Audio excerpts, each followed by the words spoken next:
What's good, YouTube? Nova here, and for this video I'm going to be bringing you guys my Bujin deck. So let's jump right in.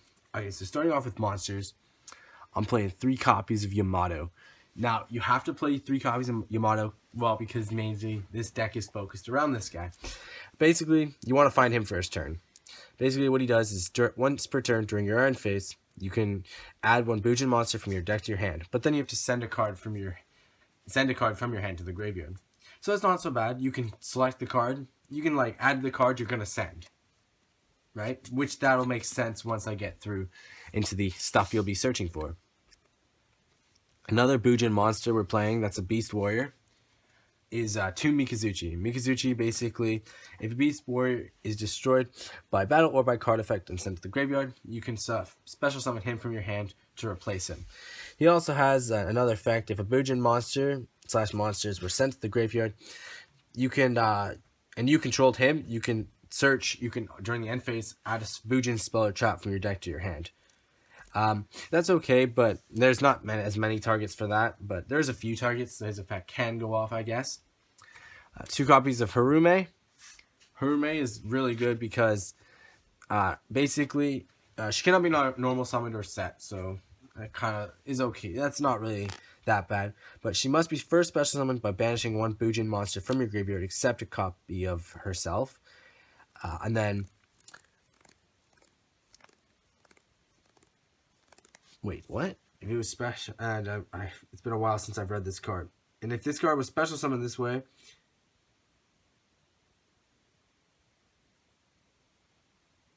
oh no, if he's just okay, yeah, I remember now. Yeah, because if you special summoned him this way, if he's destroyed by battle or by card effect, then each player gets to draw 1, but then discards 1. For a second there, I was thinking if he destroys opponent's monster by battle, I was like, what the fuck? That doesn't work. Anyway. Moving on to the Bujingi stuff, which is the supporters to the Bujin lineup. I got 2 copies of Crane. Basically, Crane's like an honest in hand. Basically, during the damage calculation, either player's turn, if a Bujin Beast Warrior monster you control battles an opponent's monster, you can send this card from your hand to the graveyard. The attack becomes double its original attack. So even if it's under tanky, it just doubles the original attack of whatever one of these guys, whatever Yamato, Mikazuchi, or Harume was. So very good. 2 Bujingi Turtle.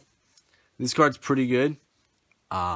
Basically, during our player's turn, when a card or effect is activated, I think except during the damage step, you can banish this card from your graveyard and negate the effect. So that's not too bad. That's a pretty good effect because you can basically protect you. If your opponent's gonna like Regeki, you can just protect your monster. We're also playing 2 copies of Hare.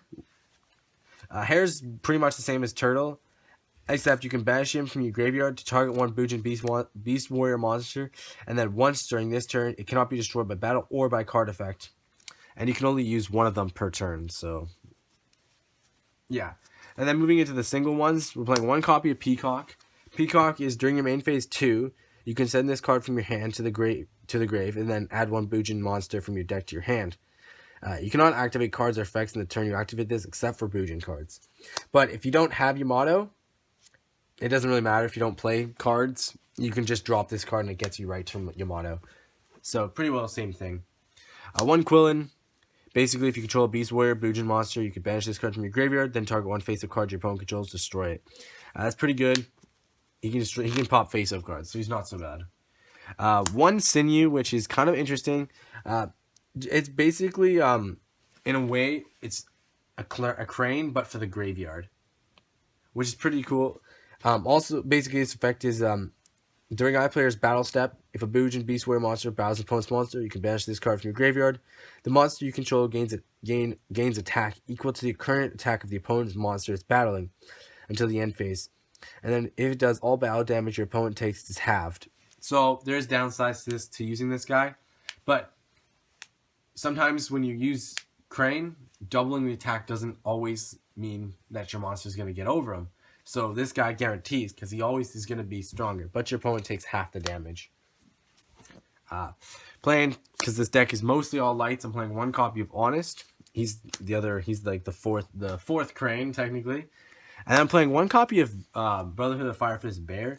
There, I am playing the Fire Formation Tenki. So Bear kind of lets you search Tenki a little bit faster to make this deck a little bit faster. Just a little bit faster. Alright, so that's 18 monsters. So it is pretty heavy on monsters. But that's because the deck needs most of them. Alright, jumping into spells. We got 3 copies of Fire Formation Tenki. Basically, when it's activated, you can add 1 level 4 or lower Beast Warrior type monster from the deck to the hand, and then all Beast Warriors gain 100 attack. You can only activate 1 Tenki per turn though, but you only need 1 to find Yamato, and then you're pretty well rolling. 3 Pot Dualities. This deck is pretty slow because you don't usually it's just set up with Yamato.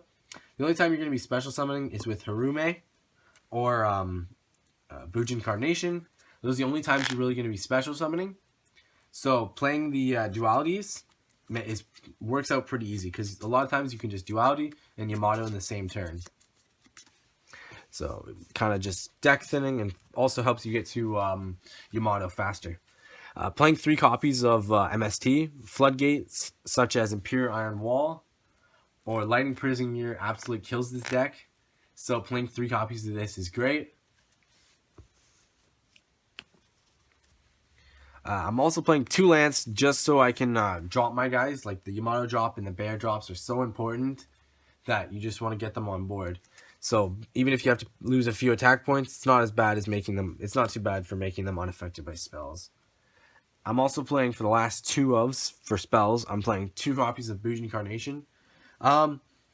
This card can be kind of slow, but if you play this deck is like, let's face it, this deck's kind of not top tier meta anymore.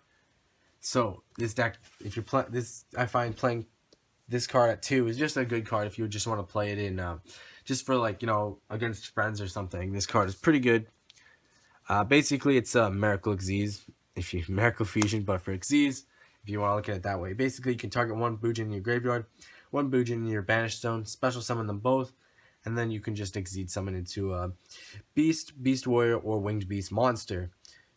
It doesn't have to be Bujin though, so that sometimes comes in handy. Moving into 1 Raigeki, you know, pretty obvious, just board clearance, and then 1 Foolish Burial, just because, you know, a lot of these cards have effects activating graves, so you just play them in grave. That was 15 spells. So jumping into the 7 traps, I'm playing 1 copy of Solemn Warning, 1 copy of Bottomless Trap Hole, 1 copy of Grand Horn of the Heavens, 1 copy of Torrential Tribute. The 4 big ones, like the 4 big trap removals.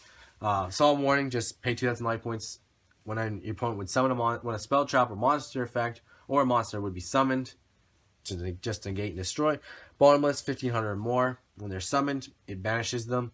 Grand Horn of the Heaven, during your opponent's main phase, when they would special summon a monster/monsters, you can negate the summon, and if you do destroy the monsters, your opponent draws 1 card, and then ends the main phase. Torrential Tribute, just when a monster is summoned, destroy all monsters in the field.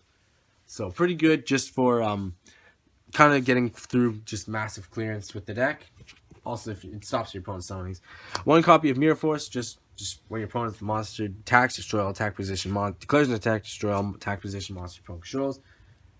Not so bad. And then 2 copies of Deep Prison, which is just when your opponent's attacks, banish it or remove from play.